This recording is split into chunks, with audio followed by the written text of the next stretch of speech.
মোৰ মানে দুখ হ'ল মানুহটো কামত আহিলে ৰাতিপুৱা মইতো গম নাপাওঁ মানুহটো কামত আহিলে পাছত ফোন আহিলে যে তোমাৰ মানুহটো পুলিচে লৈ গ'ল বুলি তো পুলিচে লৈ গ'ল বংলাত গ'লোঁ মেন চাহাবক সুধিলোঁ তো মেন চাহাবে কৈছে যে নহয় মোৰ বস্তু চুৰি হৈছে এনেকুৱা তেনেকুৱা বোলে তো মই তাহাঁতক ক'লোঁ যে মোৰ মানুহটোতো ইমান বছৰৰ পৰা কাম কৰিছে মোৰ মানুহটোক এনেকুৱা মই কোনোদিন নাই দেখা আজিলৈকে ইমান চাহাব আছে আপুনি যদি কথা পাতিব পাৰে যদি মই পতাই দিম তেতিয়া সি কৈছে চাহাবটোও কৈছে যে মই তাক এই বুলি ধৰা নাই কিন্তু মানে মোৰ বস্তু হেৰাইছে যেতিয়া মানুহক ক'বই লাগিব বোলে লৈ পিনে যাবই লাগিব বোলে গোটেইকেইটা কাম কৰে যেতিয়া একেলগে থানাত লৈ যাব লাগিব তেতিয়া সিহঁতি আগতে পঠিয়াই দিলে মানে তাৰপাছত সিহঁতৰ নিজৰ ফালৰ পৰা বোলে আমি কৈছোঁ বোলে নিজৰ ফালৰ পৰা মই পুলিচত দি দিছোঁ পাছত পুলিচে ফেচলা কৰিব কিন্তু সেইটোতো কথা নহয় কমচে কমতো ঘৰৰ মানুহক জনাব লাগিছিলে যে তোমাৰ মানুহটো এনেকুৱা কৰিছে বা নাই কৰা এতিয়া যদি পুলিচৰ থানাত যদি সি আছে আমি যদি গমেই নোপোৱা হ'লে তেতিয়াতো মাৰি মেলি কিবা কৰি দিলে হয় তেতিয়া মোৰ মানুহটোক মই 3টা ল'ৰা লৈ পিনে মই কেনেকুৱা থাকিম আপুনি কওক মই কেজুৱালী মানুহটোও কেজুৱালী মোৰ কাম চাকৰি নাই মানুহটোৱে চাকৰি কৰে মোৰ ল'ৰাই কলেজত যায় মোৰ 2টা ল'ৰা স্কুলত পঢ়ে কিন্তু সিহঁতৰ খৰচা কোনে উঠাব আপুনি কওকচোন বাৰু মোক কিবা এটা ৰেহাই লাগে মোৰ মানুহটোক এৰি দিব লাগে মই নাজানো এইবোৰ বগানো চাহাব যদি মেম চাহাবৰ বস্তু হেৰাইছে তেতিয়া মেম চাহাবে কেলৈ নাহিলে যেতিয়া পুলিচৰ থানাত যেতিয়া সি আহি পিনে এণ্ট্ৰি দিব পাৰিলে যেতিয়া এতিয়া তাক ৰিহাই কৰিব সময় সি কেলৈ নাহিলে মোক সেই মানুহটোক লাগে কিন্তু মোক নাই কৰা মোৰ মানুহটোক মাৰিলে কিন্তু মই সেইটো ভাল পোৱা নাই লাঠি চাৰ্জ মানে সিহঁতি বেছিকৈ উৎপাত কৰিলে সেইটো বেয়া কৰিলে বাৰু যাৰ ঘৰত দুখ আছে সিয়ে বুজি পাব আৰু যাৰ ঘৰত দুখ নাই সিহঁতিতো মদ খাই হালা কৰিছে মানে সেইটো সিহঁতৰ ভুল হয় কিন্তু মই সেইটো ক'ব নোৱাৰো কিন্তু মোৰ মানুহটো কালে এৰি দিব লাগে মই ইমানটোৱে জানো আৰু বাকী একো নাজানো চাহাবে যদি কয় মোৰ ঘৰত বস্তু আছে মই ইনকুৱাৰী কৰিবলৈ মানুহ আপুনি পুলিচক লৈ যাওক যি কৰক যে মোৰ ঘৰত যদি আছে আপোনালোকে গৈ পিনে চাব পাৰে মোৰ ঘৰটো ভঙা চিঙা আছে ইমানো ডাঙৰ ঘৰ নহয় মোৰ ইমানো ডাঙৰ ঘৰ মোৰ মা দেউতা ইয়াত নাই মোৰ মা দেউতা লখিমপুৰত মোৰ ইয়াত কোনোৱে নাই মানে ওচৰৰ পাজৰৰ মানুহকেইটাই মোক সাহস দিছে আৰু মই কি কৰিম মোৰ মানে ৰাস্তা বুজি পোৱা নাই দাদা মই কিবা এটা কৰক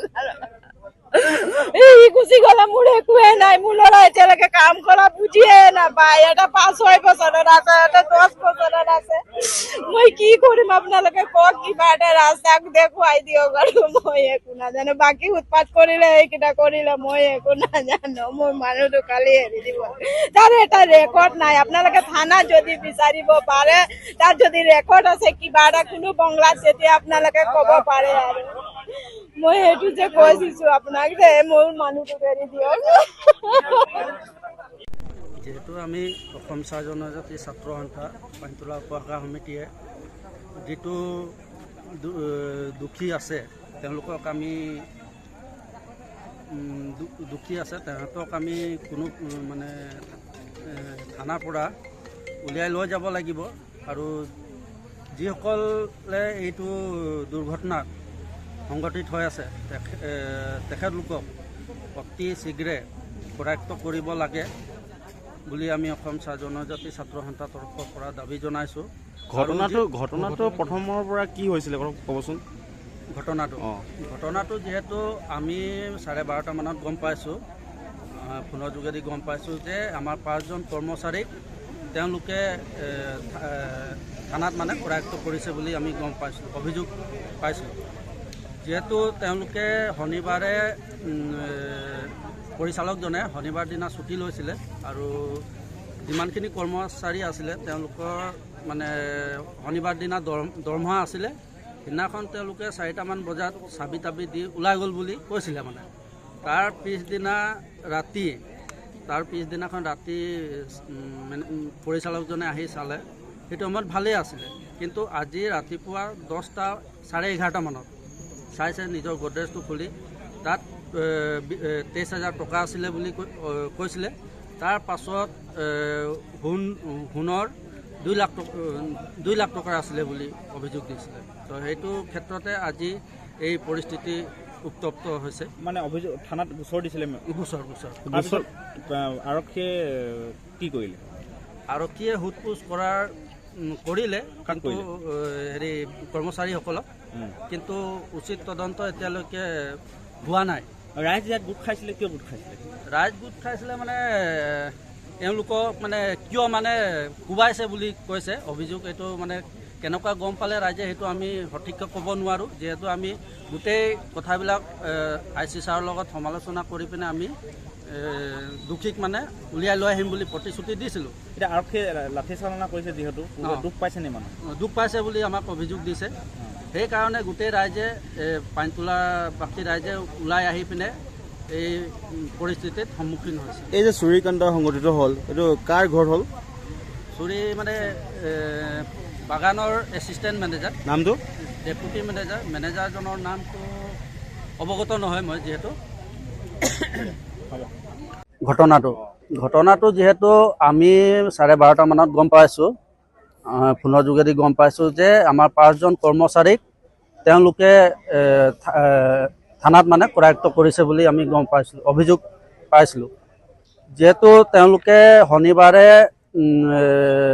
পৰিচালকজনে শনিবাৰ দিনা ছুটি লৈছিলে আৰু যিমানখিনি কৰ্মচাৰী আছিলে তেওঁলোকৰ মানে শনিবাৰ দিনা দৰমহা আছিলে। সিদিনাখন তেওঁলোকে 4টামান বজাত চাবি তাবি দি ওলাই গ'ল বুলি কৈছিলে মানে। তাৰ